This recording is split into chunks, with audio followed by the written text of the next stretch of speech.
നമസ്കാരം. 2001 പുറത്തിറങ്ങിയ ഒരു ചിത്രമുണ്ട്, നരേന്ദ്രൻ മകൻ ജയകാന്തൻ വക. ആ ചിത്രത്തിലെ ഒരു കോമഡി സീനിൽ ശ്രീനിവാസൻ ജനാർദ്ദനോട് പറയുന്ന ഒരു കാര്യമുണ്ട്. എടോ മനുഷ്യ, ഇത് 21-ാം നൂറ്റാണ്ടാണ്, ഈ നൂറ്റാണ്ടിലാണ് നിൻ്റെ കോഴിത്തലയും മന്ത്രവാദവും എന്നൊക്കെ.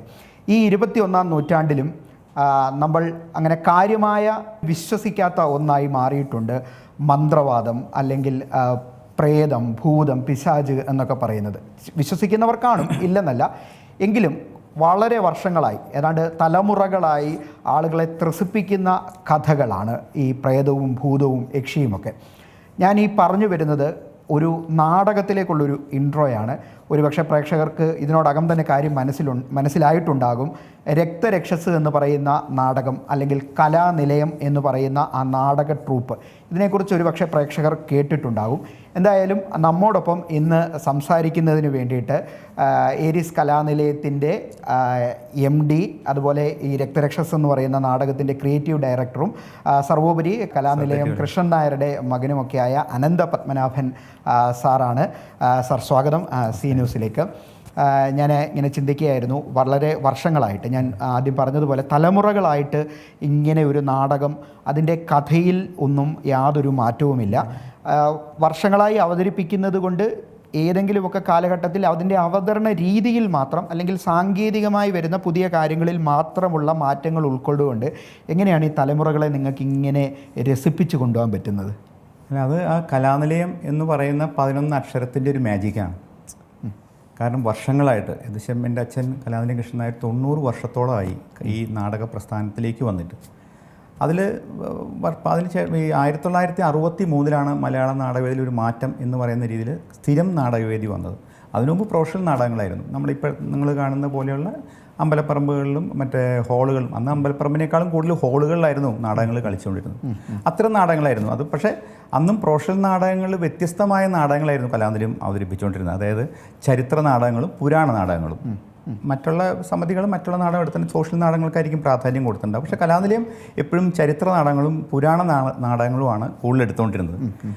അങ്ങനെ നടന്നുകൊണ്ടിരിക്കുമ്പോഴാണ് അച്ഛന് ഈ ആശയം വരുന്നത്. അന്ന് എല്ലാവരും പറഞ്ഞു ഭ്രാന്തൻ ആശയം എന്ന് പറഞ്ഞു. കാരണം ഒരു നാടകം ഒരേ സ്ഥലത്ത് മാസങ്ങളോളം കളിക്കുക, 150 ആർട്ടിസ്റ്റുകൾ അഭിനയിക്കുക, അതൊന്നും നടക്കുന്ന കാര്യമല്ല എന്ന് എല്ലാവരും പറഞ്ഞു. ഈവൻ എൻ്റെ അമ്മ പോലും, എൻ്റെ അമ്മയും അതിനകത്ത് അഭിനയിക്കുകയാണ്. കൊടുങ്ങല്ലൂർ അമ്മണിയമ്മ എന്നാണ് എൻ്റെ അമ്മയുടെ പേര്. അമ്മയും നാടകത്തിൽ അഭിനയിച്ചിരുന്നു. അപ്പം അമ്മയോടും പറഞ്ഞു എല്ലാവരും, കൃഷ്ണനായരോട് പറയണം, ഇത് ഭ്രാന്തം കളിയാണ്, ആരും ഉണ്ടാവില്ല എന്ന്.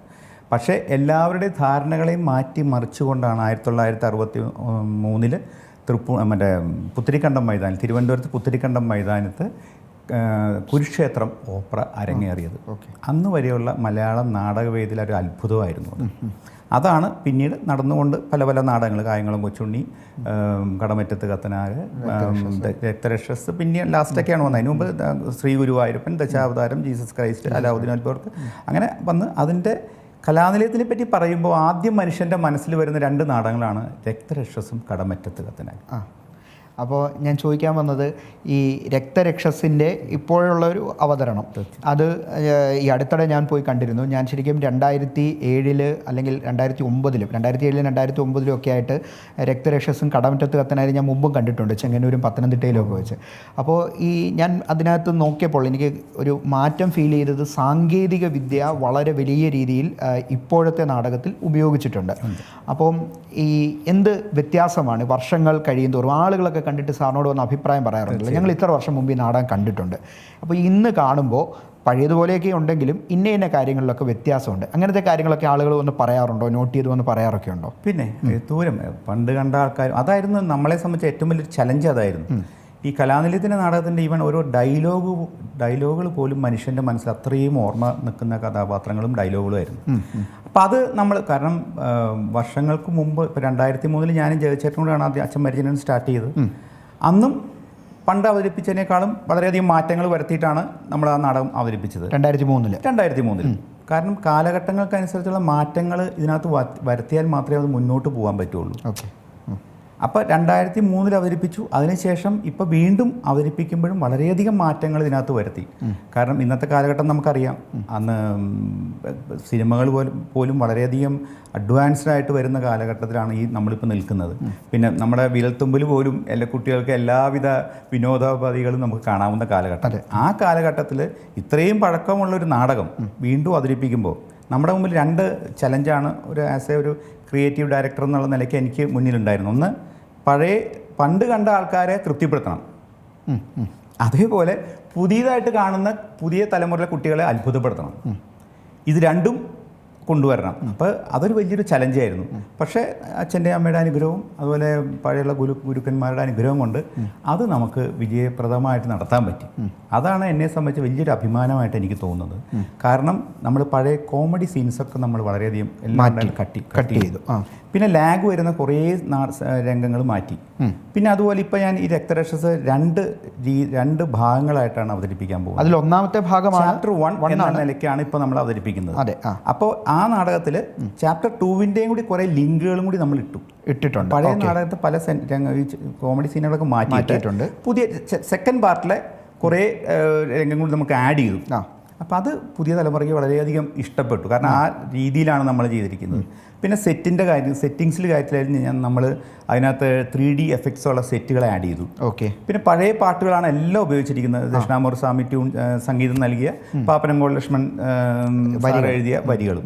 പക്ഷേ അന്നത്തെ ട്യൂൺ മാറ്റാതെ പുതിയ കാലഘട്ടത്തിനനുസരിച്ചുള്ള ഇൻസ്ട്രുമെൻറ്റേഷൻ അതിനകത്ത് ആഡ് ചെയ്തിട്ട് അത് അങ്ങനെയാണ് നമ്മൾ ഇത് പ്രസൻറ്റ് ചെയ്തത്. അതും ഇന്നത്തെ തലമുറയ്ക്ക് വളരെയധികം, നമ്മൾ ശശികല എന്ന് പറഞ്ഞ രംഗമൊക്കെ വരുമ്പോൾ ആൾക്കാർ കൈയടിക്കും.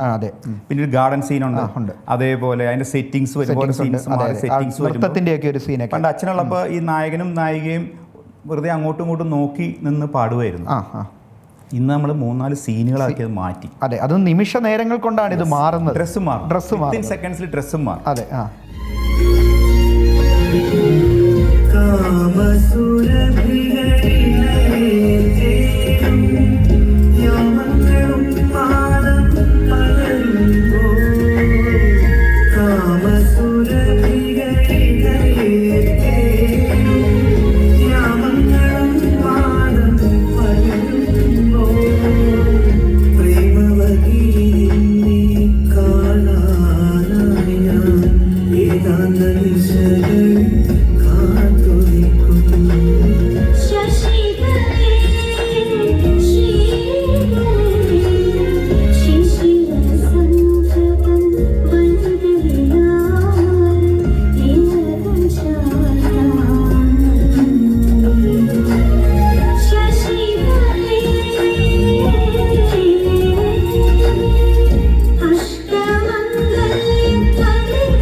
കാരണം മനുഷ്യന് നമ്മുടെ ചെവിയും കണ്ണും ഒരു നിമിഷം പോലും നാടകത്തിൽ നിന്ന് മാറാതിരിക്കുക എന്നുള്ളതാണ് നമ്മുടെ രഹസ്യം.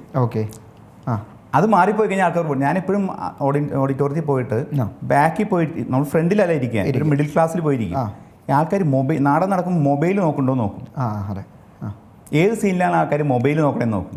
ഈ മൊബൈൽ നോക്കുക എന്ന് പറയുമ്പോൾ മനുഷ്യൻ അതിന് ശ്രദ്ധ മാറിയെന്ന് അർത്ഥം. പക്ഷേ ഞാൻ ശ്രദ്ധിച്ചിട്ട് ഇന്ന് വരെ അങ്ങനെ ഒരു നാടകം നടന്നുകൊണ്ടിരിക്കുമ്പോൾ ഒരാൾ പോലും മൊബൈൽ നോക്കാറില്ല. മനസ്സിലായില്ലേ? അപ്പം മനുഷ്യൻ നമ്മുടെ വിഷ്വൽ ഭംഗിയാണ് ഇന്നത്തെ കാലത്ത് കുട്ടികളെ ആകർഷിക്കുന്ന ഏറ്റവും വലിയ കാര്യം. ഇപ്പോൾ സിനിമ കണ്ടാൽ എങ്ങനെയോ ഭയങ്കര വിഷ്വലും അതിൻ്റെ ശബ്ദം 7.1 രക്തരക്ഷസ് നമ്മുടെ നാടകത്തിൽ അവതരിപ്പിക്കുന്നത്. ഒരു സിനിമാ തിയേറ്ററിൽ ഇരുന്ന് നാടകം കാണുന്ന ഫീല് ഇപ്പോൾ കലാനിലയത്തിൽ നടന്നു. അതിൻ്റെ സീറ്റിംഗ് പുഷ് ബാക്ക് ആണ്. മനസ്സിലായില്ലേ? അപ്പം അങ്ങനെ പല ക്ലാസ്സുകളുണ്ട്. കാലഘട്ടത്തിനനുസരിച്ചുള്ള എല്ലാ മാറ്റങ്ങളും നമ്മൾ അതിനകത്ത് വരുത്തി. നാടകത്തിലായാലും അതിൻ്റെ അവതരണ രീതിയിലായാലും ശബ്ദത്തിലായാലും അതിൻ്റെ വിഷ്വലിലായാലും ആ മാറ്റങ്ങൾ ഇന്നത്തെ തലമുറ ഏറ്റെടുത്തു എന്നുള്ളതാണ് എന്നെ സംബന്ധിച്ച് ഒരു ക്രിയേറ്റീവ് ഡയറക്ടർ എന്നുള്ള ഒരു രീതിയിൽ എനിക്കുള്ള അഭിമാനം. കാരണം നാടകത്തിലേക്ക് പുതിയ തലമുറയെ നമുക്ക് കൊണ്ടുവരാൻ പറ്റി. ഇന്നിപ്പോൾ നാടകം കാണാൻ വരുന്നതിൽ ഒരു 90% ആൾക്കാരും താങ്കൾ വന്നപ്പോഴും കണ്ടിട്ടുണ്ടാവാം, പുതിയ തലമുറയിലുള്ള കുട്ടികളാണ് നാടകത്തിലേക്ക് വരുന്നത്. ഇപ്പോൾ പുതിയ സിനിമകളൊക്കെ ഇറങ്ങുമ്പോൾ ക്യൂ നിൽക്കുന്ന പോലെയാണ് ഇന്ന് പുതിയ തലമുറ കുട്ടികൾ നാടകത്തിന് ക്യൂ നിൽക്കുന്നത്. അത് വലിയൊരു കാര്യമല്ലേ? നാടകം എന്ന് പറഞ്ഞാൽ ഒരു മീഡിയയിലേക്ക് ഇത്രയും ഒരു മീഡിയ വലുതാവണമെങ്കിൽ അതിലേക്ക് വലിയൊരു മാസ് ഓഡിയൻസ് വരണം. മാസ് ഓഡിയൻസ് വന്നാൽ മാത്രമേ ആ മീഡിയ വലുതാവുകയുള്ളൂ. അത് നമുക്ക് ഇപ്പോൾ കൊണ്ടുവരാൻ പറ്റി. പക്ഷെ അത് എന്തൊക്കെയായാലും ഇതിൻ്റെയൊക്കെ പിന്നിൽ ആ കണ്ടന്റ് മാറ്റിയിട്ടില്ല. അതെ, ഇതിൻ്റെ പ്ലാറ്റ്ഫോം എന്ന് പറഞ്ഞാൽ അന്ന് അച്ഛനുണ്ടാക്കിയ പ്ലാറ്റ്ഫോം തന്നെയാണ്. അതെ. പക്ഷേ ആ പ്ലാറ്റ്ഫോമിൽ ഇരുന്നു കൊണ്ട് കാലഘട്ടത്തിനനുസരിച്ച് ഇന്നത്തെ ആൾക്കാർക്ക് രുചിക്കുന്ന രീതിയിലുള്ളൊരു സാധനം നമ്മൾ ക്രിയേറ്റ് ചെയ്തു. അതാണ് ഇതിൻ്റെ വിജയരഹസ്യം. ഓക്കെ. അപ്പോൾ ഇനി അതുമായി ബന്ധപ്പെട്ട് 2 ചോദ്യം കൂടെ. ഏതാണ്ട് സാർ അതിനോട് പറഞ്ഞിരുന്നു കാര്യങ്ങളൊക്കെ. ഈ പാട്ടുമായി ബന്ധപ്പെട്ട് ഞാൻ മുമ്പ് കേട്ടിട്ടുണ്ട്, കലാനിലയത്തിൻ്റെ നാടകങ്ങളിലൊക്കെ സ്ഥിരം നാടകവേദി എന്ന് പറയുന്ന പോലെ പാട്ടുകളും അതിൻ്റെ ബാക്ക്ഗ്രൗണ്ട് മ്യൂസിക്കും ഒക്കെ ലൈവ് ആയിരുന്നു എന്ന് ഞാൻ കേട്ടിട്ടുണ്ട്. അതുപോലെ തന്നെ ഇപ്പോൾ അത് ലൈവാണോ ഒന്ന്, അതുപോലെ തന്നെ ഇപ്പോൾ ഈ ഡയലോഗ് പറയുന്നത് റെക്കോർഡ് ചെയ്ത് വെച്ചിട്ട് പറയുന്നതാണ്. കാരണം ഒരിക്കലും ഒരു ലാഗോ അല്ലെങ്കിൽ നമുക്ക് എന്തെങ്കിലും ഒരു മൈക്കോ അങ്ങനത്തെ എന്തെങ്കിലും ഒരു കാര്യങ്ങൾ സ്റ്റേജിൽ കാണാറില്ല. എന്താണത്? എന്താണ് അതിൻ്റെ ഒരു അല്ല, അത് എപ്പോഴും നാടകം നടക്കുമ്പോൾ ആൾക്കാർ വന്ന് ചോദിക്കുന്ന ഒരു കാര്യമാണ് ഈ ഡയലോഗിനെ പറ്റി. അപ്പം അതുകൊണ്ട് ഇൻ്റർവെൽ സമയത്ത് ഞങ്ങളിപ്പോൾ അനൗൺസ് ചെയ്യും ഇതിലത്തെ ഡയലോഗുകളൊക്കെ ലൈവായിട്ട് അഭിനേതാക്കൾ പറയുകയാണ്. കാരണം ആൾക്കാർക്ക് ഇത്രയും ക്ലാരിറ്റി ഒരിക്കലും നമുക്ക് ഇപ്പോൾ നിങ്ങൾക്ക് മറ്റുള്ള നാടകങ്ങൾ കാണുമ്പോൾ അറിയാം. ഇപ്പോൾ പ്രൊഫഷണൽ നാടകങ്ങൾ കാണുമ്പോൾ ഒരു മൈക്ക് തൂക്കിയിട്ട് അതിന് ചുറ്റുമാണ് ആളുകൾ നിന്ന് സംസാരിക്കുക വരുന്നത്. അപ്പം ഇത് ഇത്രയും ലെങ്ത്തിലുള്ളൊരു സ്റ്റേജിൽ പോയും എവിടെ നിന്നാലും ശബ്ദത്തിനൊരു വ്യത്യാസം വരുന്നില്ല, ക്ലാരിറ്റി ഉണ്ട്. അപ്പോൾ ആൾക്കാരുടെ പേര് റെക്കോർഡിംഗ് ആണ്.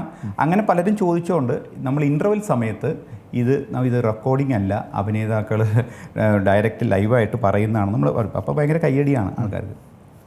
പിന്നെ പറഞ്ഞത് എന്താ, നമുക്ക് ഈ പാട്ടുകളെ പറ്റി സത്യം പറഞ്ഞാൽ കലാനിലയത്തിൻ്റെ നാടകത്തിലെ പാട്ടുകൾ എല്ലാ കാലത്തും എല്ലാവർക്കും ഇഷ്ടപ്പെട്ട പാട്ടുകളാണ് ശരിക്കും. ഇപ്പോൾ ഒരു ഉദാഹരണം പറഞ്ഞ കലാനിലയത്തിൻ്റെ ആദ്യത്തെ സൽക്കലാ ദേവിതൻ എന്നുള്ള പാട്ട്, ആ പാട്ട് ഞങ്ങളിത് തമിഴിലേക്ക് ഞാൻ പണ്ടത് തമിഴിലേക്ക് മാറ്റിയിട്ടുണ്ടായിരുന്നു. രക്തരക്ഷ മദ്രാസിലും കോയമ്പത്തൂരൊക്കെ അവതരിപ്പിച്ചു. പക്ഷേ നാടകമൊക്കെ തമിഴിലേക്ക് മാറ്റിയിട്ടും ഇത് നമ്മുടെ ഒരു സിഗ്നേച്ചറാണ്. ഇത് അപ്പോഴും മലയാളത്തിൽ തന്നെയാണ്. പിന്നെ അതുമല്ല, ഈ പാട്ട് വളരെയധികം പ്രത്യേകതകളുണ്ട്. ഇതൊരു വളരെ നെസ്റ്റാളജിയ ഉണർത്തുന്ന ഒരു ഗാനമാണ് സൽക്കലാ ദേവിതൻ എന്ന് പറഞ്ഞു. കാരണം പല സമയത്തും ഈ നാടകം കഴിഞ്ഞിട്ട് എന്നെ വന്ന് പലരും കാണാറുണ്ട്. കുറേ അനുഭവങ്ങളുണ്ടായിട്ടുണ്ട്. അപ്പോൾ അടുത്ത കാലത്ത് ഒരു സ്ത്രീ വന്നിട്ട് എൻ്റെ അടുത്ത് പറഞ്ഞു, എൻ്റെ അടുത്ത് ഒന്ന് കാണണമെന്ന് പറഞ്ഞ് എൻ്റെ അടുത്ത് വന്ന് പറഞ്ഞു. അപ്പോൾ എൻ്റെ കാര്യം എന്ന് ചോദിച്ചപ്പോൾ അവരിപ്പോൾ നാടകം കാണാൻ വന്നത് അവരുടെ മകളുമായിട്ടാണ്. വർഷങ്ങൾക്ക് മുമ്പ് ഇവരുടെ അച്ഛൻ നാടകം കാണിക്കാൻ കൊണ്ടുവന്നിട്ടുണ്ടായിരുന്നു. ഓക്കെ. അപ്പം നമ്മുടെ സൽക്കലാ ദേവിതൻ എന്ന് പറഞ്ഞ പാട്ട് സ്റ്റാർട്ട് ചെയ്തത് ആ കുന്തിരിക്കൊക്കെ പുകയൊക്കെ വന്നപ്പോൾ വർഷങ്ങൾക്ക് മുമ്പ് ഇവർ അച്ഛൻ്റെ കൂടെ വന്നു നിന്ന പ്രസൻസ് അവർക്ക് ഫീൽ ചെയ്തു എന്നാണ് പറഞ്ഞത്. Okay okay. അത് അവർക്ക് അച്ഛൻ്റെ പ്രസൻസ് ഇന്ന് വരെ അവർക്ക് ഒരു സ്ഥലത്തും അവർക്ക് ഫീൽ ചെയ്തിട്ടില്ല. അത് ഈ നാടകത്തിൻ്റെ അതൊരു ഭയങ്കര അത്ഭുതമല്ലേ? അതെ അതെ, തീർച്ചയായിട്ടും. ഒരു നാടകത്തിൻ്റെ അവതരണ ഗാനം കേൾക്കുമ്പോൾ ആ പണ്ട് വർഷങ്ങൾക്ക് മുമ്പ് അവരുടെ അച്ഛൻ്റെ കൂടെ നാടകം കണ്ട ഫീൽ ഉണ്ടാവുക എന്ന് പറഞ്ഞത് ഭയങ്കര ഒരു അനുഭവം തന്നെയാണ്. അപ്പം അങ്ങനെ കുറേ അനുഭവങ്ങൾ നമുക്ക് നാടകം നടത്തുന്നതിൻ്റെ കൂടെ എന്നെ സംബന്ധിച്ച് ഏറ്റവും എനിക്ക് സന്തോഷം തരുന്ന ഏറ്റവും വലിയ കാര്യം ഇതേപോലെ അനുഭവങ്ങൾ പലരും വന്ന് പങ്കുവയ്ക്കും നാടകം കണ്ടു കഴിയുമ്പോൾ.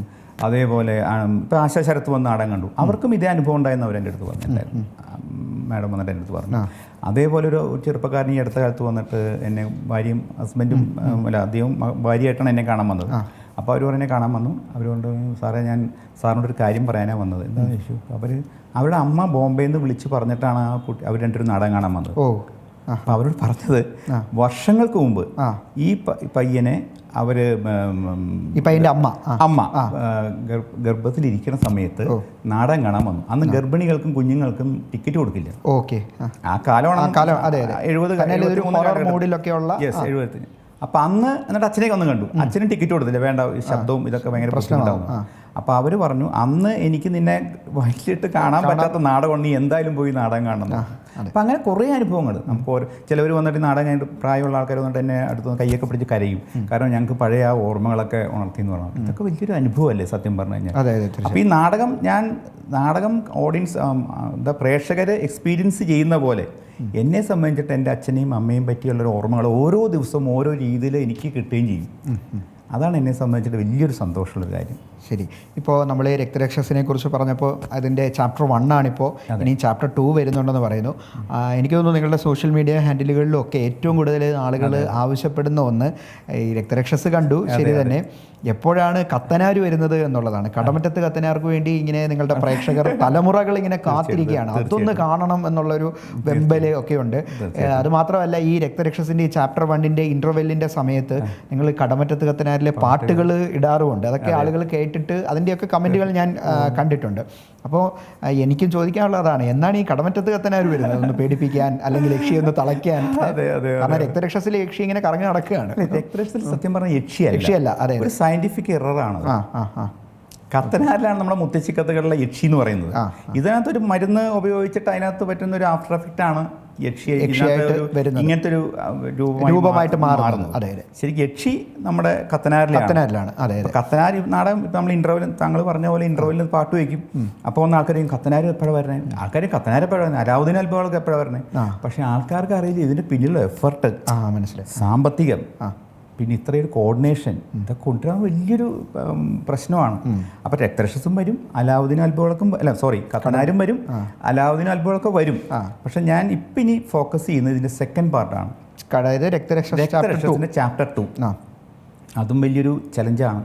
കാരണം രക്തരക്ഷസ് എന്ന് പറഞ്ഞാൽ ഇത്രയും വർഷമായിട്ട് മനുഷ്യൻ്റെ മനസ്സിൽ എന്താ പറയുക ആഴത്തിൽ ഇറങ്ങിയിരിക്കുന്ന നാടകം, ഇത്രയും ഹൈപ്പിൽ നിൽക്കുന്നൊരു നാടകം, അതിൻ്റെ ഒരു രണ്ടാം ഭാഗം എടുക്കുക എന്ന് പറഞ്ഞു കഴിഞ്ഞാൽ അത് വലിയൊരു ഇതാണ്. കാരണം ഇന്നത്തെ കാലത്ത് നമുക്കെല്ലാം ഇന്നത്തെ മനുഷ്യന്മാർ നല്ലത് എന്ന് പറയാൻ വലിയ പാടുള്ളൊരു കാലഘട്ടമാണ്. അതെ, ശരിയല്ലേ? മനുഷ്യനെ കൊണ്ട് നല്ല കുഴപ്പമില്ല എന്ന് പറയണ വലിയൊരു ബുദ്ധിമുട്ടൊരു കാലഘട്ടത്തിലാണ് നമ്മൾ ഈ നാടകം ഇറക്കിയത്. പക്ഷേ ഈ നാടകം ഇറക്കിയിട്ട് ആരും അതിനെപ്പറ്റി മോശം പറയാണ്ട് നല്ലതെന്ന് പറഞ്ഞാൽ പറഞ്ഞത് വലിയൊരു കാര്യമാണ്. ഈ രക്തരക്ഷസ് രണ്ടാം ഭാഗം വരുമ്പോൾ അതിനകത്ത് ഒരു പാളിച്ചയും വരാൻ പാടില്ല. അങ്ങനെ വല്ലതും വന്നാൽ പറയാം കലാതിലകം കൃഷ്ണൻ നായർ നന്നായിട്ട് എടുത്ത നാടകമാണ്, ആ മോഹം വന്നാൽ കൊളവാക്കി എന്ന് പറയും. അപ്പോൾ അതിൻ്റെ ഒരു ടെൻഷനുണ്ട്. പക്ഷെ ഞാനാണ് അതിൻ്റെ കഥ എഴുതുന്നത്, സംവിധാനം ചെയ്യുന്നത്. അപ്പോൾ എപ്പോഴത്തേക്ക് നമുക്ക് ഈ ചാപ്റ്റർ അടുത്ത വർഷം കാരണം നമ്മൾ ഓരോ രീതിയിൽ ഇന്നത്തെ കാലഘട്ടത്തിൽ അത് കൊണ്ടുവരുമ്പോൾ അതിൻ്റെ കഥയ്ക്ക് വളരെയധികം പുതുമ വരണം. ഇന്നത്തെ കാലഘട്ടമായിട്ട് വളരെയധികം അത് പൊരുത്തപ്പെട്ട് നിൽക്കുകയും വേണം കഥാപാത്രങ്ങൾ. കാരണം സിനിമകളൊക്കെ അത്രയും അഡ്വാൻസ്ഡ് ആയിട്ടുള്ള സിനിമകളല്ലേ ഇപ്പോൾ വരുന്നത്. അതെ. അപ്പോൾ അതുകൊണ്ട് കഥ എഴുതും, ഇടയ്ക്ക് ഞാൻ അതിന് മാറ്റം വരുത്തും, അങ്ങനെ ചെറിയ ചെറിയ മാറ്റങ്ങളും വരുത്തിക്കൊണ്ട് എഴുതിക്കൊണ്ടിരിക്കുകയാണ്. ഏകദേശം ഒരു 1 ലൈൻ ഇതായിട്ടുണ്ട്. പിന്നെ അതിൻ്റെ സാങ്കേതികം, കാരണം ഇത്രയും ഇത് ഇങ്ങനെ നിൽക്കുമ്പോൾ ഇതിനേക്കാളും അപ്പുറത്തേക്ക് കൊണ്ടുവന്നാലല്ലേ നമുക്ക് ആൾക്കാർക്ക് അത് ഇഷ്ടപ്പെടുള്ളൂ. അതെ. അപ്പോൾ അതിന് കുറച്ചും കൂടി സാങ്കേതിക തികവോടെ, ഇതിനേക്കാളും കുറച്ചും കൂടി സാങ്കേതിക തികവോടെ വേണം അത് രംഗത്ത് അവതരിപ്പിക്കാൻ. അപ്പോൾ അതിനുള്ള ശ്രമങ്ങൾ നടക്കുന്നുണ്ട്. പക്ഷേ ഇപ്പം നമ്മൾ 4ാമത്തെ ക്യാമ്പല്ലേ ആയിട്ടുള്ളൂ. അതെ. ഇതിനെ കുറച്ചും കൂടി ശേഷം, അതായത് ഏരീസ് ഒക്കെ ഏറ്റെടുത്തതിന് ശേഷം, ഏരീസും നിങ്ങളുമായിട്ടൊരു ടൈപ്പ് ഞങ്ങൾ ഇപ്പോൾ കലാനിലയം ഈ കോവിഡിന് ശേഷം ഇത് ഏരീസ് എന്ന് പറഞ്ഞ ഒരു മൾട്ടിനാഷണൽ കമ്പനിയാണ് ഏരീസ് ഗ്രൂപ്പ് എന്ന് പറഞ്ഞത്. അതിൻ്റെ ചെയർമാനാണ് സോഹൻ റോയ് സാർ. അപ്പോൾ അദ്ദേഹമായിട്ട് ഞാൻ 5 മിനിറ്റിൻ്റെ സംസാരത്തിലാണ് ഈ ഒരു അത്ഭുതം സംഭവിച്ചത്.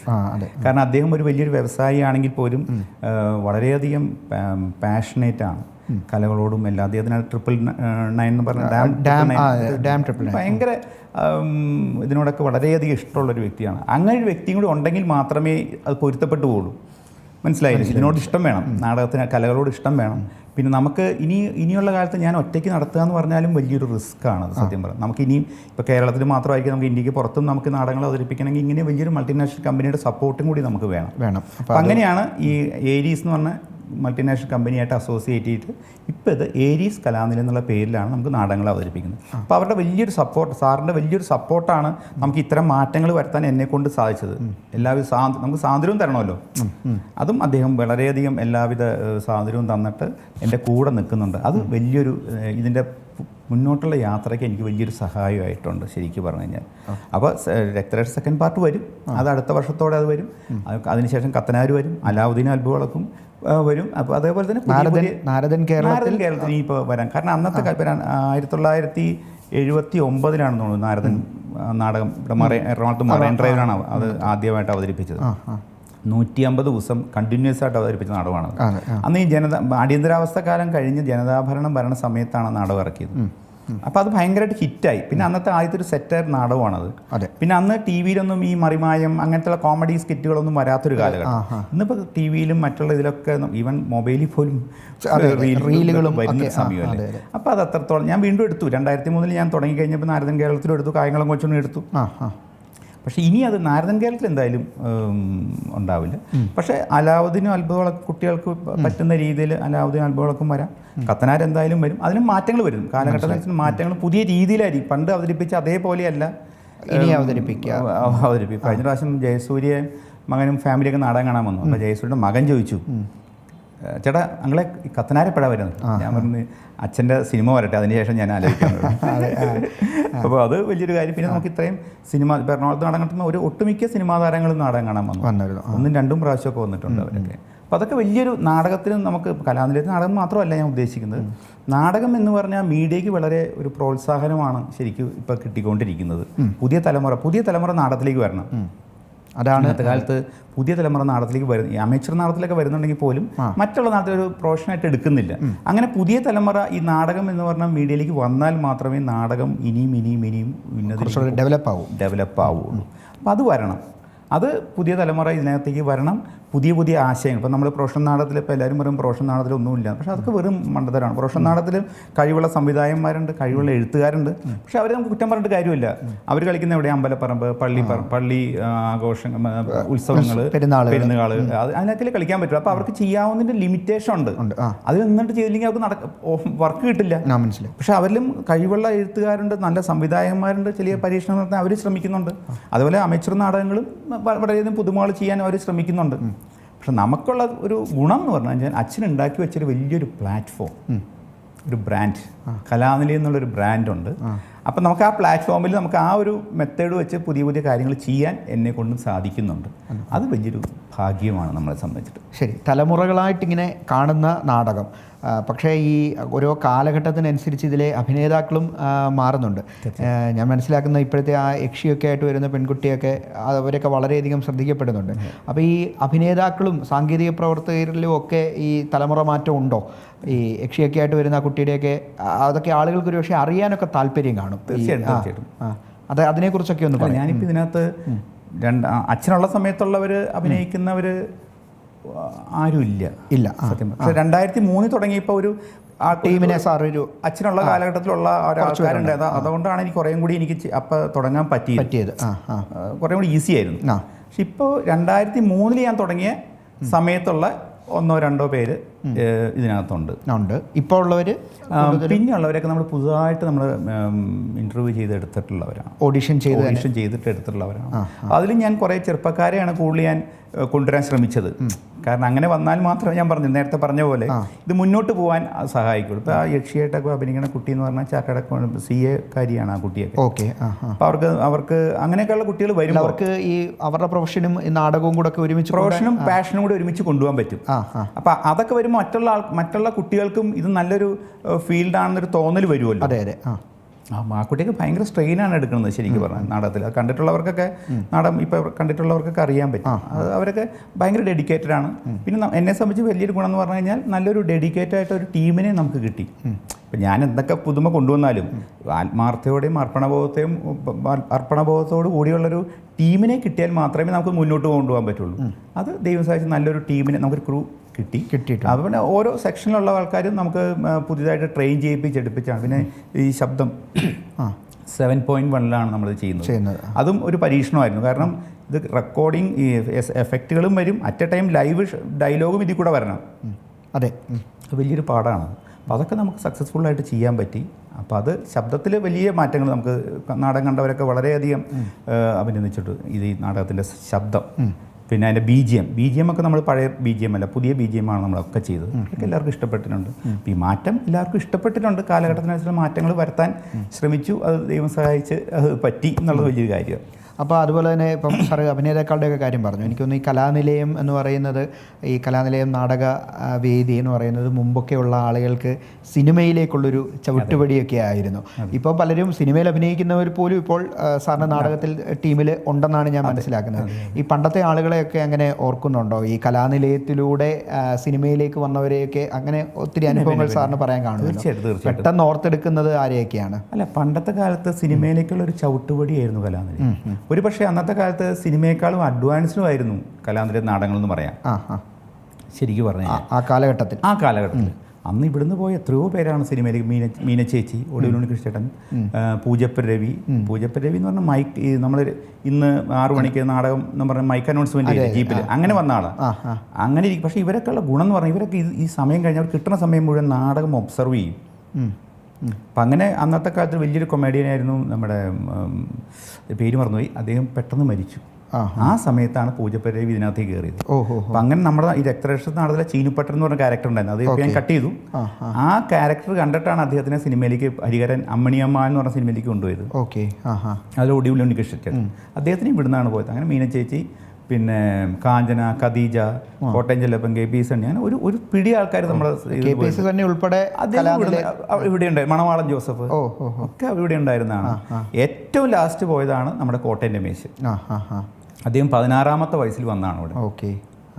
അപ്പോൾ അങ്ങനെ സിനിമയിലേക്ക് പോകാനുള്ളൊരു പിന്നെ കാരണം നാടകത്തിൽ നിന്ന് പോയിട്ട് അറിയാമല്ലോ, നാടകത്തിൽ നിന്ന് പോകുന്ന ആൾക്കാർക്കാണ് ഏറ്റവും വലിയൊരു ഗുണം കിട്ടുന്നത്. ഡയലോഗ് പ്രസൻറ്റേഷൻ, ഒരു എന്താ പറയുക, മറ്റേ ഡയലോഗ് പെട്ടെന്ന് ക്യാച്ച് ചെയ്യാനുള്ള കഴിവ്, അതൊക്കെ നാടകത്തിൽ നിന്ന് പോകുന്ന ആൾക്കാർക്ക് വളരെ സിനിമയിലുള്ള ആൾക്കാരെ കണ്ടായിരുന്നു. ജയചേട്ടനായാലും നെടുമുടി സാറായാലും സായി കുമാർ, മുകേഷ്, വിജയരാഘവൻ, അവരുടെയൊക്കെ അഭിനയത്തിൻ്റെ പ്രത്യേകത നാടകത്തിൻ്റെ ഒരു ബേസ് ഉള്ളത് വലിയൊരു ഗുണമാണ്. അതെ അതെ.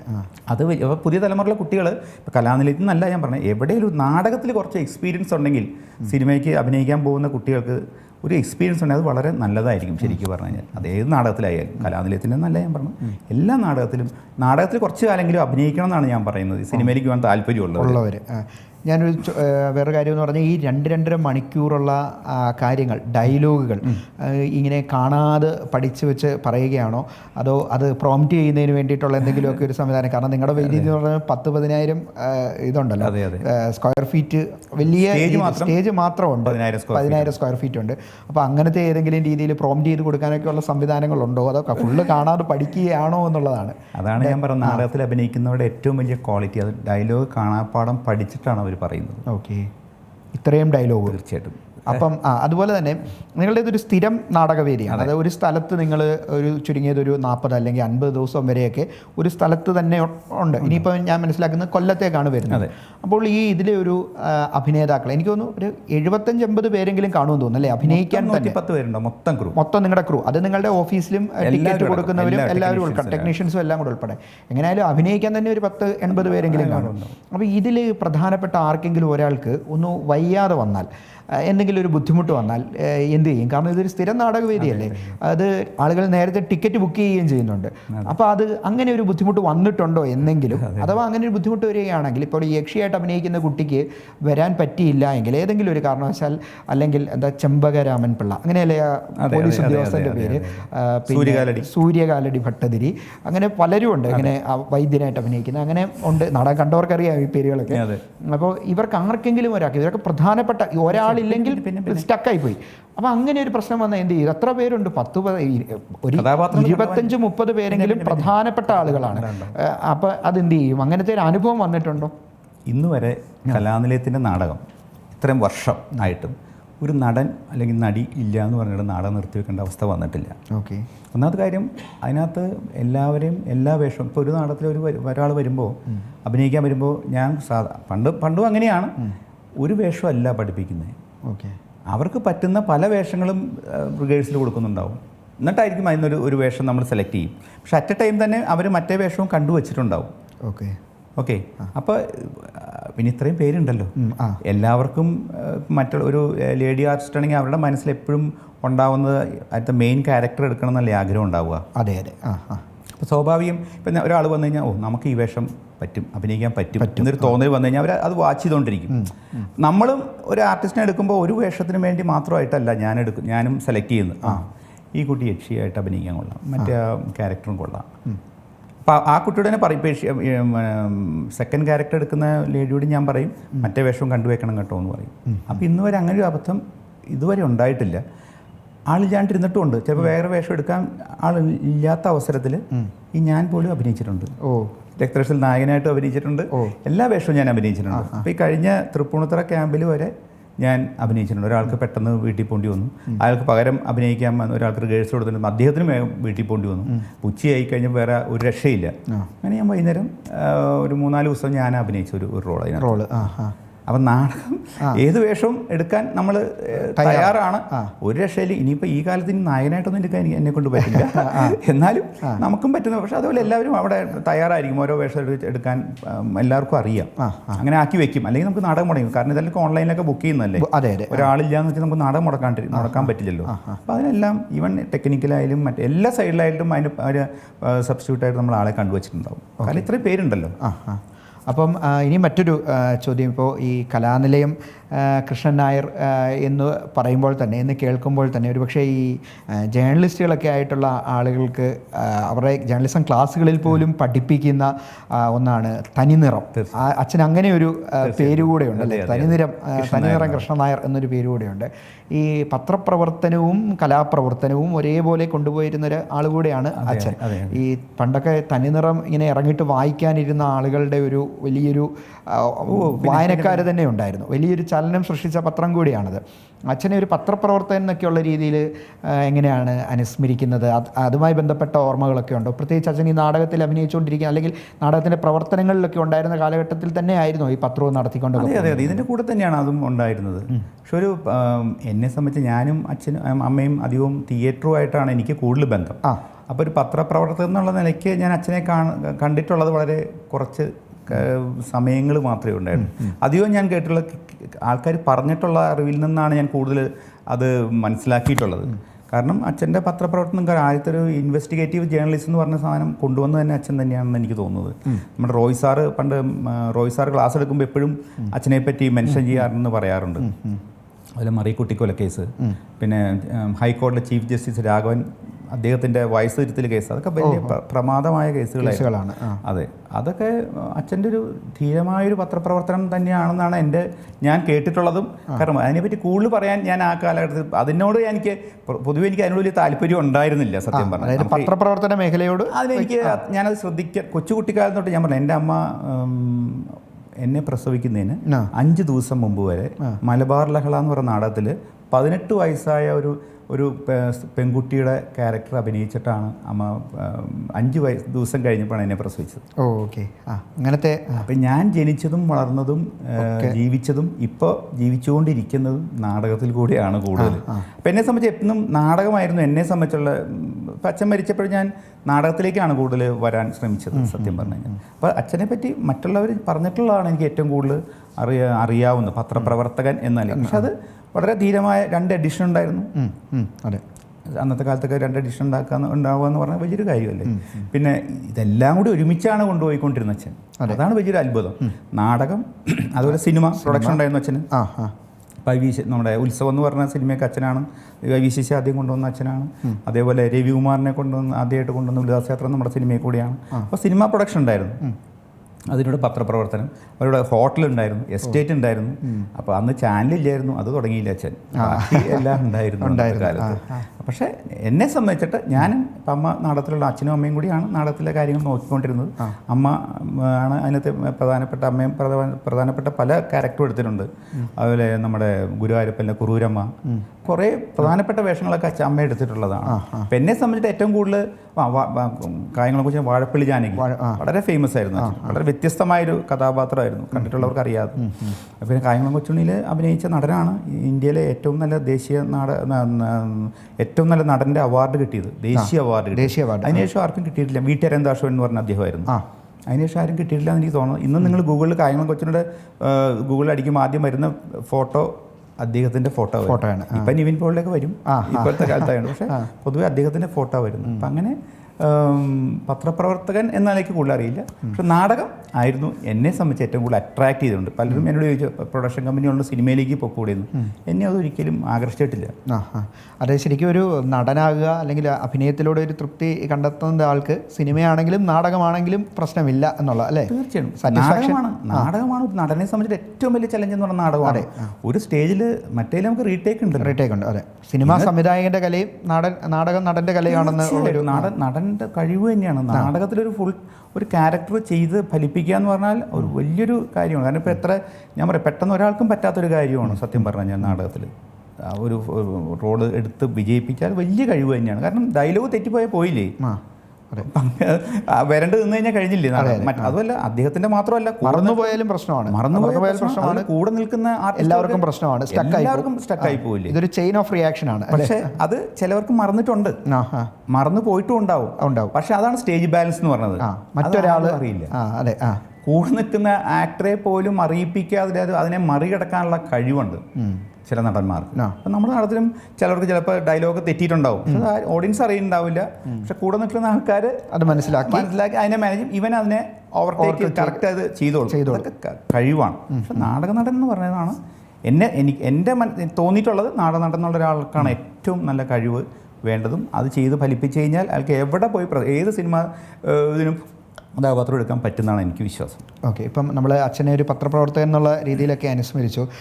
എനിക്ക് തോന്നുന്നു ജഗതി ശ്രീകുമാറും ആയിട്ട് ബന്ധപ്പെട്ടാണല്ലോ 2003 വീണ്ടും അദ്ദേഹത്തിൻ്റെ പിതാവും കലാനിലയത്തിന് വേണ്ടി വലിയ സംഭാവനകൾ നൽകിയിട്ടുള്ള ആളാണ്. അദ്ദേഹത്തെ എങ്ങനെയാണ് അനുസ്മരിക്കുന്നത് ജഗതി NK ആചാര്യയെ? ജഗതി അങ്കിളിനെ പറ്റി ഞാൻ പറഞ്ഞു, ഞാൻ കുട്ടിക്കാലം തൊട്ട് കണ്ടു. ഇപ്പോൾ ജഗതി ചേട്ടൻ്റെ ആയാലും ഇതിൽ കൂടിയാണ് വളർന്നത്. സത്യം പറഞ്ഞു കഴിഞ്ഞാൽ നാടകം, ഇപ്പം നമ്മുടെ നാടകം എഴുതാൻ വരിക എന്ന് പറഞ്ഞു കഴിഞ്ഞാൽ റൂം എടുത്തിട്ടിരുന്ന് എഴുതുമൊന്നുമല്ല. നമ്മളെ ഇവിടെ ഇപ്പോൾ സ്ഥിരം നാടകവിദ്യല്ലേ, അതെ, അവിടെ വരിക ഇങ്ങനെ ജയചേട്ടൻ്റെ അച്ഛൻ ഇങ്ങനെ നാടകം എഴുതും, ജയചേട്ടൻ്റെ ഫാമിലി വരും, അല്ല ജയചേട്ടൻ വരും, ജയചേട്ടൻ്റെ സിസ്റ്റർ വരും, ബ്രദർ വരും, അമ്മ വരും, അവിടെ കഴിയും. അപ്പോൾ അവിടെ നമ്മുടെ കൂടെ തന്നെ കഴിയും. അപ്പം അങ്ങനെ ഒരു ബന്ധം ഞങ്ങൾ തമ്മിൽ വളരെയധികം ഉണ്ടായിട്ടുണ്ട്. ജയചേട്ടൻ്റെ അങ്കിള് ജയചേട്ടൻ്റെ അച്ഛൻ എന്ന് പറയുന്നത് വളരെ കഴിവുള്ളൊരു മനുഷ്യനാണ്. കലാനിലയത്തിൻ്റെ നാടകം എന്ന് പറഞ്ഞാൽ 99% അദ്ദേഹം എഴുതിയതാണ്. അപ്പം അച്ഛനും അദ്ദേഹവും തമ്മിൽ വളരെ ഒരു കെമിസ്ട്രി ഉണ്ട്. ഇപ്പോൾ സത്യനന്ദിക്കാട് ശ്രീനിവാസൻ എന്നൊക്കെ പറഞ്ഞ പോലെ അച്ഛൻ മനസ്സിൽ കാണുന്നത് അദ്ദേഹം അത് എഴുതി വയ്ക്കും. പ്ലെയിൻ നമുക്കിങ്ങനെ പ്ലെയിൻ വരും. അപ്പോൾ അതിനുള്ള സിറ്റുവേഷൻ കാർ വരണം, അതിനുള്ള സിറ്റുവേഷൻ പുള്ളി ഉണ്ടാക്കി വയ്ക്കും. അപ്പോൾ അവർ തമ്മിൽ ഭയങ്കര ഒരു കെമിസ്ട്രി ഉണ്ടായിരുന്നു. അതാണ് ഇതിൻ്റെയൊക്കെ വിജയ രഹസ്യം എന്ന് പറയുന്നത് ഞാൻ ശരിക്കും പറഞ്ഞു കഴിഞ്ഞാൽ. പിന്നെ ഒരു കാര്യം എന്ന് പറഞ്ഞത്, ഇപ്പം കലാനിലയം എന്ന് പറയുമ്പോൾ നമ്മൾ ആലോചിക്കുന്നത് രക്തരക്ഷസ്, കടമറ്റത്തനാര്, കായംകുളം കൊച്ചുണ്ണി, ഇങ്ങനെ ഒരു ഇതാണ്. പുതിയൊരു നാടകത്തെക്കുറിച്ച് ആലോചിക്കുന്നുണ്ടോ? അതായത് തികച്ചും വ്യത്യസ്തമായ രീതിയിൽ ഇപ്പോൾ ഇത്രയും നാൾ ചെയ്ത നാടകമല്ലാതെ ഇന്നത്തെ കാലഘട്ടത്തിനനുസരിക്കുന്ന ഒരു സയൻസ് ഫിക്ഷനോ അല്ലെങ്കിൽ വേറെ ഏതെങ്കിലും രീതിയിൽ ഇപ്പോൾ ഒരു നമുക്കിപ്പം സിനിമയിൽ ഇതൊക്കെ പോസിബിൾ ആണല്ലോ, ഇപ്പം അന്യഗ്രഹത്തിലേക്ക് പോകുന്നതുമൊക്കെ ആയി ബന്ധപ്പെട്ടുള്ള അങ്ങനത്തെ ഏതെങ്കിലും നാടകത്തിൻ്റെ ഒരു ചിന്ത, ഒരു സ്പാർക്കൊക്കെ എപ്പോഴെങ്കിലും തോന്നിയിട്ടുണ്ടോ? ഈ സയൻറ്റിഫിക് ആയിട്ടൊരു ഡ്രാമയെ പറ്റി നമ്മൾ ചിന്തിക്കും, പക്ഷേ അതൊക്കെ നമുക്കിപ്പോൾ സേഫ് സോണിലാവണമല്ലോ. ഇപ്പം നമ്മൾ അതിലേക്ക് പോകുന്നതിനേക്കാളും ഒരു സേഫ് സോൺ ആയി കഴിഞ്ഞിട്ട് നമുക്ക് അങ്ങോട്ടേക്ക് പോകാൻ പറ്റുള്ളൂ. ഇപ്പം മനുഷ്യൻ്റെ മനസ്സിൽ രക്തരക്ഷസ് എന്ന് പറഞ്ഞാൽ ഇനി എത്ര കൊല്ലം ഇട്ടാലും രക്തരക്ഷസ് കാണാനുണ്ടാവും. സെക്കൻഡ് പാർട്ട് ഇനി വരുന്നു, സെക്കൻഡ് പാർട്ട്. അതും ഈ ഒരു ഇതിൻ്റെ കണ്ടിന്യൂറ്റി നമ്മൾ നാടകം കഴിയുമ്പോൾ തന്നെ പറയുന്നുണ്ട്, ആ നാടകം ഈ നാടകം ഇവിടെ അവസാനിക്കുന്നില്ല, ഇത് പുതിയ കഥയുടെ തുടക്കം എന്ന് പറഞ്ഞു. അപ്പം അതും പറഞ്ഞ ആൾക്കാർ ഇറങ്ങും. അപ്പോൾ ഇതിൻ്റെ കണ്ടിന്യൂഷനായിട്ട് രക്തരക്ഷ സെക്കൻഡ് പാർട്ട് വന്നത്. അപ്പോൾ നമ്മൾ ഒരു സ്ഥലത്ത് ഇനി അടുത്ത വർഷമൊക്കെ നാടകം കളിക്കുമ്പോൾ ഒരു കോംബോ ടിക്കറ്റ് കൊടുക്കാം. ഫസ്റ്റ് പാർട്ടും സെക്കൻഡ് പാർട്ട്. ആദ്യത്തെ 10 ദിവസം ഫസ്റ്റ് പാർട്ട്, പിന്നെയുള്ള 20 ദിവസം സെക്കൻഡ് പാർട്ട്. ഒരു കോംബോ ടിക്കറ്റ് കൊടുക്കാം. അപ്പോൾ അതൊരു പുതിയൊരു ഇതൊക്കെ അട്രാക്ഷൻ ആയിരിക്കും. അപ്പം നമ്മൾ ആദ്യം ഒന്ന് സേഫ് സോണിലാവണം. പലാവുദ്ദീൻ നമുക്ക് എടുക്കാം. നമ്മുടെ ഓൾറെഡി എനിക്കിപ്പോൾ അതിൻ്റെ സ്ക്രിപ്റ്റും അതിൻ്റെ എല്ലാം നമുക്കറിയാം. എന്നെ സംബന്ധിച്ച് ദൈവം സഹായിച്ച് എനിക്കുള്ളൊരു ഗുണം എന്ന് പറഞ്ഞു കഴിഞ്ഞാൽ എന്നെ അച്ഛൻ നാടകമൊന്നും ഡയറക്റ്റ് ചെയ്യാനോ ഒന്നും പഠിപ്പിച്ചിട്ടില്ല. പക്ഷെ ഞാൻ കംപ്ലീറ്റ് ഹോസ്റ്റലിലാണ് പഠിച്ചത്. പക്ഷേ ഈ റിഹേഴ്സൽ കാണാൻ എന്തെങ്കിലും പനിയാണെന്നോ അസുഖമാണെന്നൊക്കെ പറഞ്ഞ് അവിടെ ഞാൻ ചാടി വരും. എന്നിട്ട് അച്ഛൻ്റെ ബാക്കിലിരിക്കും. ശരി. അപ്പം അച്ഛൻ ചെയ്യുന്നത് കണ്ടതും പിന്നെ അന്നത്തെ ആൾക്കാരുടെ അഭിനയം അതെന്നെ ഭയങ്കരമായിട്ട് എൻ്റെ മനസ്സിൽ കുട്ടിക്കാലം തൊട്ട് എൻ്റെ മനസ്സിൽ. ഇപ്പോൾ വീട്ടുകാരെന്താവശ്യവനും കൊച്ചുണ്ണിയായിട്ട് അഭിനയിക്കണം. ഞാൻ അദ്ദേഹത്തിനെ കൊച്ചുണ്ണി മാമ എന്നാണ് വിളിക്കുക. പിന്നെ പാപ്പനംകോട് ലക്ഷ്മണനകത്ത് കടുവാച്ചേരി വാവാന്ന് പറഞ്ഞ കഥാപാത്രം ഉണ്ടായിരുന്നു. പാട്ട് എഴുതുക മാത്രം അല്ല, അദ്ദേഹം ശരിക്കും ആദ്യം തയ്ക്കാനാണ് വന്നത്. അദ്ദേഹമാണ് ഈ പ്രധാനപ്പെട്ട പാട്ടുകളെല്ലാം അദ്ദേഹം തയ്ക്കാൻ വന്നു. അങ്ങനെ ഇരിക്കുമ്പോഴാണ് നമ്മൾ സ്ഥിരം നാടകം വരുമ്പോൾ അതിനകത്ത് അവതരണ ഗാനം വേണം. അപ്പോൾ നമ്മുടെ ശ്രീകുമാരൻ തമ്പിയുടെ വൈഫിൻ്റെ അച്ഛൻ വൈക്കം മണി എന്ന് പറഞ്ഞു. അപ്പം അദ്ദേഹം പറഞ്ഞു, അച്ഛൻ്റെ അടുത്ത് വന്ന് സാറേ ഈ ലക്ഷ്മണൻ നന്നായിട്ട് പാട്ടൊക്കെ എഴുതുന്നത്, നമുക്കൊന്ന് പരീക്ഷിച്ചാലോ, എന്നാൽ നമുക്ക് അവനെ കൊണ്ട് പാട്ട് എഴുതിപ്പിക്കാം. അങ്ങനെ അദ്ദേഹം എഴുതിയതാണ് ഈ സൽക്കലാ ദേവിതൻ എന്നുള്ള പാട്ട്. ഓക്കെ. ഇന്നും മനുഷ്യൻ്റെ മനസ്സിൽ അതിങ്ങനെ കിടക്കണൊരു പാട്ട്. അങ്ങനെ പാട്ടുകൾ എഴുതി അതിനുശേഷം കോമഡി സീൻസ് അങ്ങനെ അവതരിപ്പിച്ചിട്ടുണ്ട്. ഇപ്പോൾ കായംകുളം കൊച്ചുണ്ണി ഒരു കോമഡി ക്യാരക്ടറാണ് കടുവാച്ചേരി വാവ, അദ്ദേഹത്തിൻ്റെ സഹായി. ഞാൻ ഇത് കണ്ട് അദ്ദേഹത്തിനെ നമ്മൾ വാവാന്നാണ് വിളിക്കുക. അപ്പോൾ ഇവരുടെയൊക്കെ അഭിനയം വീട്ടുകാരെന്താ പക്ഷേ CI പോൾ നമ്മുടെ നാട്ടിലാണ്. കടമറ്റത്ത് കത്തനാരായിട്ടാണ് വന്നത്. അതുപോലെ വൈക്കം മണി സാറ്, കുണ്ട്ര ബാസി, അങ്ങനെ എത്രയോ വലിയ ആൾക്കാർ, അക്ബർ ശങ്കരപിള്ള, പിന്നെ കൊല്ലം ശങ്കർ. അപ്പോൾ ഇവരുടെയൊക്കെ നാടകം ഈ അഭിനയം കണ്ട് നമ്മുടെ മനസ്സും എല്ലാം ഇതിനകത്ത് തന്നെയാണ് കിടക്കണത്. പിന്നെ അച്ഛൻ്റെ പിന്നിൽ ഇരുന്നിട്ട് ഇത് കാണും. പിന്നെ രാവിലെ ആയി കഴിഞ്ഞാൽ സെറ്റ് വർക്ക് ചെയ്യുന്ന ആൾക്കാരുടെ അടുത്ത് പോകും, അവിടെ പോയി നോക്കിക്കൊണ്ടിരിക്കും. അവിടെ വരയ്ക്കുന്ന ആൾക്കാരുടെ അടുത്ത് പോയിട്ട് അപ്പോൾ ഇതൊക്കെ കണ്ടാണ് എനിക്ക് ഇതിപ്പോൾ ഈ നാടകമൊക്കെ ഇങ്ങനെ റീക്രിയേറ്റ് ചെയ്യാൻ പറ്റിയത്. അല്ലാതെ അച്ഛൻ്റെ ഡയറക്ഷൻ ഞാനൊന്നും പഠിച്ചിട്ടുമില്ല, എനിക്ക് വേറൊരു നാടകം ചെയ്യാൻ അറിയുമില്ല. ഇപ്പം നമ്മളിതിൻ്റെ അച്ഛൻ്റെ ഫൗണ്ടേഷൻ്റെ കെയർ ഓഫിൽ ഹിഡുംബി എന്നൊക്കെ പറഞ്ഞ നാടകം, എന്താ പറയുക, ഏകാംഗ നാടകങ്ങൾ, എനിക്ക് ഒരാളെ വെച്ചിട്ടൊരു നാടകമൊന്നും എനിക്ക് ചെയ്യാനാറുണ്ട്. പക്ഷെ കലാനിലയത്തിൽ എന്തൊക്കെ അത്ഭുതം ചെയ്യാനും എനിക്ക് സാധിക്കും. അത് അച്ഛൻ്റെയും അമ്മയുടെയും പണ്ടുണ്ടായ ഗുരുക്കന്മാരുടെയൊക്കെ അനുഗ്രഹമാണ്.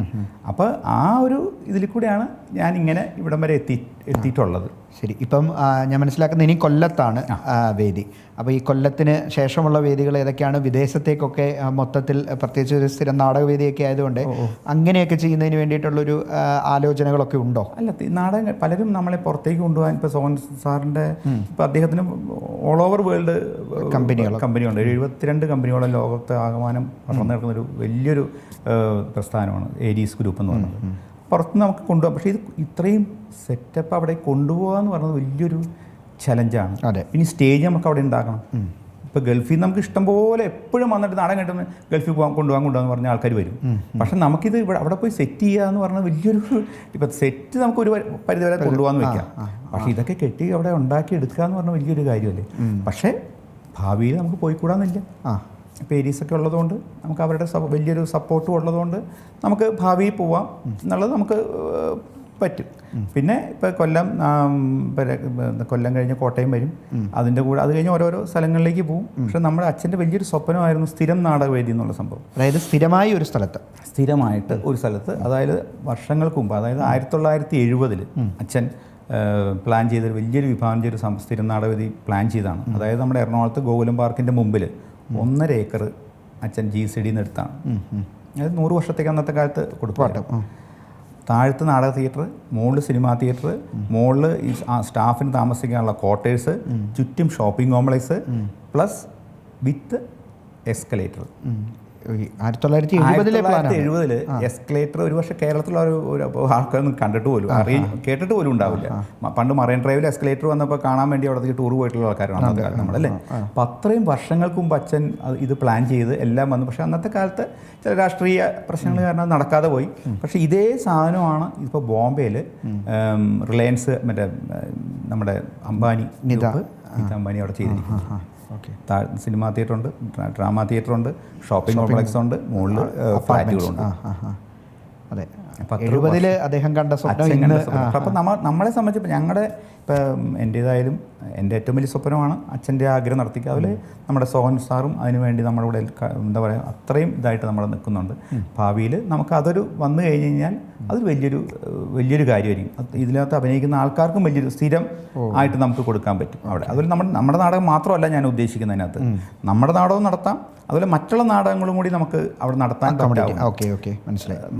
മറ്റുള്ളവർക്കും കൂടെ അവസരം, മറ്റുള്ള നാടകങ്ങൾക്കും അവര് അതിൽ വിദേശ രാജ്യത്തിൽ നിന്ന് വരുന്ന നാടകം അപ്പോൾ എല്ലാ രീതിയിലും മാറ്റാവുന്ന രീതിയിലുള്ള സ്റ്റേജ് ആയിരിക്കും. ശരി, മനസ്സിലായി. ഒരു നമ്മുടെ വലിയൊരു സ്റ്റേജ് ആയിരിക്കും. അതിനപ്പുറത്ത് തന്നെ നമുക്ക് ഇവരുടെ നാടകങ്ങളും അമേച്ചർ നാടകങ്ങളും മറ്റുള്ള എല്ലാ നാടകങ്ങളും നടത്താം. അതിൽ ഒരു മ്യൂസിയം, നാടകത്തിൻ്റെ ഒരു മ്യൂസിയം. അപ്പോൾ അവിടെ വന്നു കഴിഞ്ഞാൽ പഴയ കാലത്ത് ഇതിൻ്റെ ഒരു വളർച്ചയുണ്ടല്ലോ, നാടക വേദിയുടെ ഒരു വളർച്ചയും നമുക്ക് അവിടെ കാണിച്ചു കൊടുക്കാൻ പറ്റും. അതൊരു എൻ്റർടൈൻമെൻറ്റ് ഹബ്ബായിട്ട്, ഒരു നാടകം കാണാൻ വരുന്നൊരു സ്ഥലമായിട്ട് മാത്രമാവരുത്, ഒരു എൻ്റർടൈൻമെൻറ്റ് ഹബ്ബായിരിക്കണം അവിടെ. അങ്ങനെയാണ് നമ്മൾ പ്ലാൻ ചെയ്യുന്നത്. അത് നമ്മുടെ സ്വപ്നമാണ്. ആ സ്വപ്നത്തിലേക്ക് വരാൻ വേണ്ടി നമുക്ക് പ്രാർത്ഥിക്കാം. ശരി, എന്തായാലും സാറിൻ്റെ സ്വപ്നങ്ങളൊക്കെ പൂവണിയട്ടെ. രക്തരക്ഷ ചാപ്റ്റർ 2 ഉടൻ തന്നെ കാണാൻ പറ്റട്ടെ പ്രേക്ഷകർക്ക്. അതിലൊക്കെ ഉപരിയായി കടമറ്റത്ത് കത്തനാരും കായംകുളം കൊച്ചുണ്ണിയും ഒക്കെ വരട്ടെ.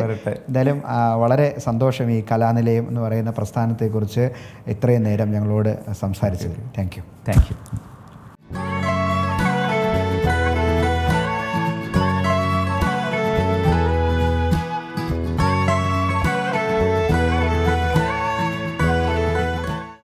ഏറ്റവും പുതിയ വാർത്തകളും വിശേഷങ്ങളും വിരൽ തുമ്പിലറിയാൻ സീ മലയാളം ന്യൂസ് എല്ലാ ഡിജിറ്റൽ പ്ലാറ്റ്ഫോമുകളിലും ലഭ്യം.